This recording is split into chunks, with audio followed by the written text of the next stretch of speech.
ಉಡುಪಿ ನಗರದ city bus ನಿಲ್ದಾಣದ ಬಳಿ ಇರುವಂತಹ ಕಟ್ಟಡವೊಂದರಲ್ಲಿ ಭಾರೀ ಪ್ರಮಾಣದಲ್ಲಿ ಬೆಂಕಿ ಅವಘಡ ಸಂಭವಿಸಿರುವ ಘಟನೆ ಭಾನುವಾರ ಸಂಜೆ ನಡೆದಿದೆ.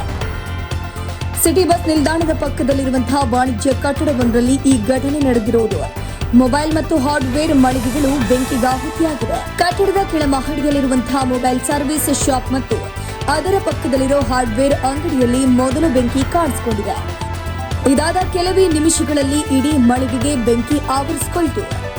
ಘಟನೆ ಪರಿಣಾಮವಾಗಿ ದುಬಾರಿ ಬೆಲೆಯ ಮೊಬೈಲ್ ಫೋನ್ಗಳು, ಬಿಡಿಭಾಗಗಳು ಮತ್ತು ಹಾರ್ಡ್ವೇರ್ ಪರಿಕರಗಳು ಸಂಪೂರ್ಣವಾಗಿ ಸುಟ್ಟು ಕರಕಲಾಗಿದೆ ಎನ್ನಲಾಗಿದೆ. ಸ್ಥಳಕ್ಕೆ ಆಗಮಿಸಿದ ಅಗ್ನಿಶಾಮಕ ದಳದ ಸಿಬ್ಬಂದಿಗಳು ತ್ವರಿತಗತಿಯಲ್ಲಿ ಬೆಂಕಿ ನಂದಿಸುವ ಕಾರ್ಯವನ್ನು ಮಾಡಿದ್ದು ಬೆಂಕಿಯನ್ನ ನಿಯಂತ್ರಣಕ್ಕೆ ತಂದಿದ್ದಾರೆ. ಪ್ರಾಥಮಿಕ ಮಾಹಿತಿಯ ಪ್ರಕಾರ ಶಾರ್ಟ್ ಸರ್ಕ್ಯೂಟ್ನಿಂದ ಈ ಅವಘಡ ನಡೆದಿದೆ ಎನ್ನಲಾಗಿದೆ.